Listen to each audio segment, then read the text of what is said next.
Hello everyone, welcome back to our channel. Controllability and observability जो हमारा topic चल रहा था कंट्रोल सिस्टम में, उसको कंटिन्यू करते हैं। लास्ट वीडियो में हमने ऑलरेडी देख लिया था क्या क्या होता है, ये टॉपिक क्या होता है, इसका एक्सप्लेनेशन मैंने आपको बता दिया था। फॉर्मूला क्या होता है, मैट्रिक्स फॉर्मूला क्या होता है, वो मैंने आपको बता दिया था। जिन्होंने वो वीडियो नहीं देखा, वीडियो जाकर देख सकते हैं। और एक बार इस वीडियो में भी हम एक बार रिपीट कर लेंगे वो टॉपिक क्या है, उसका फॉर्मूला रिवाइज कर लेंगे। ठीक है, चलो सॉल्विंग करना स्टार्ट करते हैं। Find controllability and observability of the system by state model. अपने को स्टेट मॉडल की हेल्प से अपने को सॉल्विंग करना है कंप्लीट। गिवन क्या है अपना, ए गिवन है, ए मैट्रिक्स गिवन है, बी मैट्रिक्स गिवन है, सी एंड डी मैट्रिक्स गिवन है। 4 मैट्रिक्स गिवन है, तो अब वन बाय वन सॉल्विंग करना स्टार्ट करते हैं। यस, सबसे पहले जो गिवन है वो लिख लेते हैं। गिवन क्या है वो लिखा यहाँ पे 1 1 1 5 1 -2 2 5 2 -8। ठीक है, सिमिलरली बी 5 1 10। सी आपको स्टेप बाय स्टेप प्रोसेस बताऊंगा जिससे आपको कैलकुलेशन करने में इजी आएगा वहाँ पे एग्जाम में। इसमें आपको थोड़ा सा नॉलेज होना चाहिए साइंटिफिक कैलसी का यूज कैसे करना है मैट्रिक्स सॉल्विंग करने के लिए।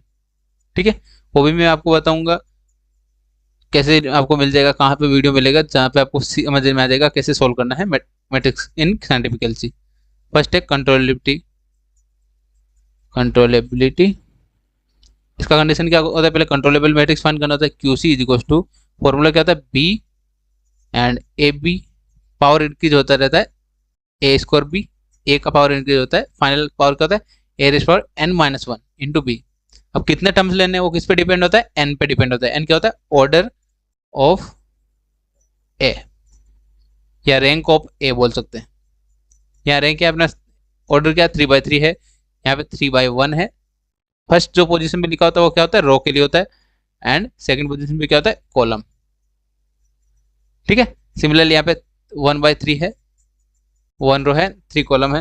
एंड यहाँ पे 0 0 का मतलब क्या है, 0। देन एन क्या गिवन है अपने पास, यहाँ पे 1 गिवन, एन गिवन है अपने पास 3। क्या है, ए मैट्रिक्स का मल्टीप्लाई कितना 3/3 है, तो एन इज इक्वल टू 3 आगे rank. Then Q C is equal to क्या बना अपने पास, यहाँ पे A is equal to N minus 3 मतलब 3 - 1 इंटू बी। क्या वैल्यू बन रहा है, ए स्क्वायर बी। तो लास्ट टर्म क्या होना चाहिए अपना, ए स्क्वायर बी होना चाहिए। तो वैल्यू पुटअप करते हैं फॉर्मूला में, B A B A square B. ये हमारा जो लास्ट टर्म था वो हमने फाइंड कर लिया। तो इसके बाद अपने को फॉर्मूला नहीं लिखना है। आई होप ये आपको क्लियर होगा। ये आपका फर्स्ट वर्क होना चाहिए कंट्रोलेबिलिटी फाइंड करने के लिए। इक्वेशन नंबर 1 दे दिया हमने। ठीक है, अब 1 बाय 1 सभी टर्म्स फाइंड करते हैं, इंडिविजुअल टर्म फाइंड कर लेते हैं, देन आपको अलग से वैल्यू पुटअप करेंगे इक्वेशन नंबर 1 में। ठीक है, अब इंडिविजुअल कैसे फाइंड करेंगे, फर्स्ट पॉइंट पे अपना फाइंड करते हैं बी। बी क्वेश्चन में गिवन था तो मैं पहले लिख देता हूँ 5 1 10, 5 1 एंड 10 गिवन था। देन नेक्स्ट क्या है, ए into B. A into B यहाँ पे क्या करना है, मैट्रिक्स मल्टीप्लाई करना है। तो पहले लिख लेते हैं, उसके बाद आपको बताऊंगा कहाँ पे मैट्रिक्स मल्टीप्लाई का मैंने आपको वीडियो अपलोड कर रखा है ऑलरेडी, तो आप वहाँ से देख पाएंगे। ठीक है, ए क्या गिवन है 1 1 5 1 1 5, then 1 -2 2, then 5 2 and -8 multiply with B. B क्या अपना गिवन है 5 1 एंड 10। तो आप चैनल पे आपको मिल जाएगा एक प्लेलिस्ट में how to solve matrix in scientific calcy. तो उसमें मैंने आपको बताया है 1 बाय 1 कैसे आपको कैलसी की हेल्प से सॉल्व करना है। आप वो वीडियो इजीली देखेंगे तो आपको 100% समझ में आ जाएगा कैसे आपको कंट्रोल, ये जो भी मैट्रिक्स से मल्टीप्लाई कैसे, मैट्रिक्स मल्टीप्लाई कैसे करते हैं साइंटिफिक कैलसी की हेल्प से। जिससे आपको कैलकुलेशन जो भी एग्जाम में करेंगे उसमें आपको जल्दी हो जाएंगे कैलकुलेशन, मतलब टाइम का आपका यूटिलाइज हो जाएगा। ठीक है, हम इन दोनों का मल्टीप्लाई करें, यानी ये कंप्लीट मैट्रिक्स है, ये मैट्रिक्स 2 है, मैट्रिक्स 1 एंड मैट्रिक्स 2 को मल्टीप्लाई करेंगे तो आंसर क्या बनेगा अपने पास। मैं आंसर लिख देता हूँ यहाँ पे 56, देन 23 नेक्स्ट -53। आई होप ये आपको क्लियर होगा। ये हमने कैसे लिखा, यहाँ पे मैट्रिक्स का जो वैल्यू था हमने मैट्रिक्स का वैल्यू पुटअप कर दिया यहाँ पे 1 बाय 1। ठीक है, मैट्रिक्स वैल्यू पुटअप किया, कैलसी के हेल्प से सोल्व किया, सोल्व करने पे ये वैल्यू बन रहा है। देन नेक्स्ट स्टेप में क्या करते हैं, ए स्क्वायर बी फाइंड करना है। ए स्क्वायर बी को क्या लिख सकते हैं, A into A B. A into A B को लिख सकते हैं। तो ए मैट्रिक्स क्या था अपना, ए मैट्रिक्स हमारा गिवन था 1 1 5 एंड 1 -2 2 5 2 एंड -8। ठीक है, and B A B matrix क्या था, ए बी मैट्रिक्स हमने अभी सोल्व करने पे क्या वैल्यू बन रहा है 56 देन -1 23 एंड -53। आई होप ये आपको समझ में आएगा ये कैसे लिखा हमने। ए बी का वैल्यू यहाँ पे पुटअप किया, ए का मैट्रिक्स हमने ऑलरेडी क्वेश्चन में गिवन था वहां से लिखा। देन अब ये दो मैट्रिक्स है, दोनों मैट्रिक्स को कैलसी की हेल्प से सोल्व करेंगे। कैलसी की हेल्प से सोल्व करने पे क्या वैल्यू बन रहा है -186 देन -96 देन 750। ये हमारा मैट्रिक्स सोल्व करने पे क्या वैल्यू बन रहा है ये मैंने लिख दिया यहाँ पे। ठीक है, नेक्स्ट अब हमें जो भी इक्वेशन नंबर 1 लिया था, इक्वेशन नंबर 1 में वैल्यू पुटअप करते हैं इन तीनों का बाय इक्वेशन नंबर 1। क्या था Q C is equal to क्या बनेगा सी बी मैट्रिक्स क्या था 5 1 एंड 10। देन सेकंड क्या है अपना ए बी क्या ए बी का वैल्यू क्या आया था अपना 56 23 एंड -53 देन -186 देन -96 750। हमारा नेक्स्ट मैट्रिक्स ये हमने क्या फाइंड कर लिया कंट्रोलेबल मैट्रिक्स फाइंड कर लिया। मैट्रिक्स फाइंड करने के बाद क्या करना हमें चेक कैसे करेंगे कंट्रोलेबिलिटी का, डिटरमिनेंट फाइंड करेंगे। टेकिंग डिटरमिनेंट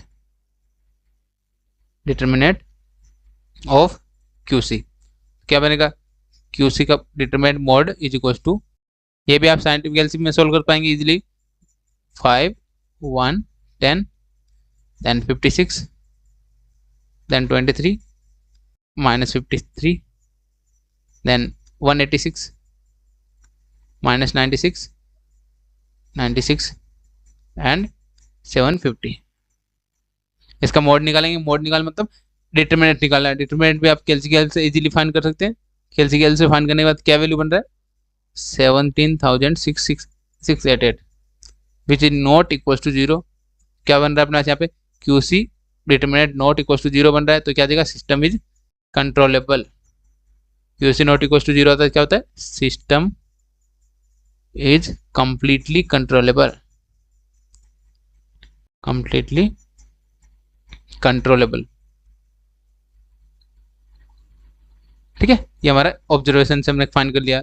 नेक्स्ट एंड जो हमारा नेक्स्ट स्टेप क्या फाइंड करना है, नेक्स्ट चेक करना है ऑब्जर्वेबिलिटी, तो वो चेक करते हैं 1 बाय 1। ऑब्जर्वेबिलिटी फॉर्मूला क्या होता है, पहले ऑब्जर्वेबल मैट्रिक्स फाइंड करना होगा QC is equal to, formula मैंने बताया था आपको सीटी मतलब transpose of C matrix then 80 into C. Similarly अपने क्या देगा यहाँ पे क्या बनेगा 80 n -1 80 की power n-1 into C T. I hope ये आपको समझ में आएगा। n का वैल्यू क्या है अपने पास यहाँ पे n is equal to 3 given था अपने पास, मैट्रिक्स ए की हेल्प से हम n का वैल्यू फाइंड करते हैं, तो क्या बनेगा Q O is equal to C T then 80 into C T. Then next क्या आएगा अपने पास n is equal to 3 put up किया 3 - 1 क्या बनेगा 2, तो 80 स्क्वायर इंटू सी टी। ये क्यों फाइंड करते हैं, अपने को वो देखना है कि कौन से टर्म तक अपने को लिखना है, कंट्रोलेबल मैट्रिक्स है वो कैसे लिखना है, कौन से टर्म तक लिखना है वो यहाँ से पता चल रहा है अपने को। n का वैल्यू पुटअप करेंगे, n का वैल्यू पुटअप करने पे जो वैल्यू बनेगा वो हमारा न्यू मैट्रिक्स बनेगा। इक्वेशन नंबर 2 दे देते हैं। देन इंडिविजुअल फाइंड कर लेते हैं सभी टर्म्स को।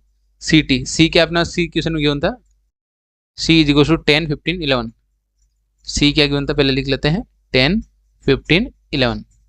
ये क्या गिवन था रो मैट्रिक्स गिवन था, इसको कैसे कन्वर्ट करना है ट्रांसपोज मतलब C T is equal to column में कन्वर्ट कर दिया 10 15 11।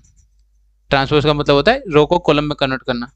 ठीक है, यस। नेक्स्ट क्या अपना 80 इंटू सी टी, पहले ए लिख लेते हैं फिर उसके बाद 80 फाइंड करेंगे।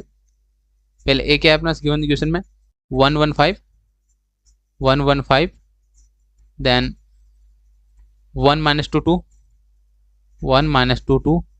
नेक्स्ट अपने पास गिवन है 5 2 - 8 5 2 - 8 देन मल्टीप्लाई क्या देगा 80।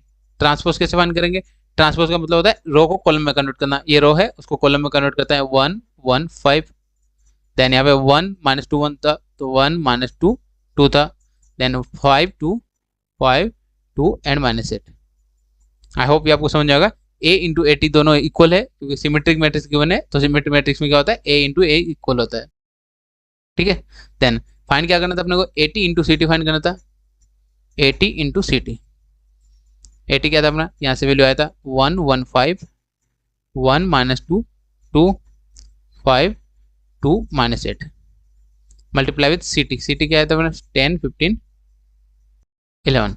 अब यहाँ पे भी मैट्रिक्स मल्टीप्लाई करना है। मैट्रिक्स मल्टीप्लाई कैसे करना है, एक 3/3 मैट्रिक्स है एंड यहाँ पे 3/1 मैट्रिक्स है, तो इनको मल्टीप्लाई करेंगे। मल्टीप्लाई करने पे क्या वैल्यू बन रहा है 80 इंटू सी टी का, मैं डायरेक्ट वैल्यू लिख देता हूँ 82 एंड माइनस 8। आई होप ये आपको समझ में आएगा। यहाँ पे आपको सिंपल मैट्रिक्स मल्टीप्लाई करना है कैलसी की हेल्प से, ठीक है। वो मैंने आपको ऑलरेडी बता रखा है, कैलसी की हेल्प से कैसे सोल्व करना है वो आप चैनल पे जाके देख सकते हैं। देन 80 का whole square into C T. Next time क्या फाइंड करना है 80 square into C T. Next क्या है 80 इंटू सी टी फाइंड करना है, 80 स्क्वायर इंटू सी टी। उसको क्या लिख सकते हैं 80 इंटू 80 सी टी, मतलब मल्टीप्लाई करेंगे तो वापस ए स्क्वायर बन जाएगा ना, तो यहाँ पे ये लिख लिया। 80 क्या था अपने पास, 80 हमने यहाँ पे लिखा था 115 115 then 1 minus 2 2 then 5 2 and minus 8। Multiply किसके साथ करना है 80 into C T. 80 into C T का वैल्यू हमने फाइंड कर लिया था 82 एंड माइनस 8।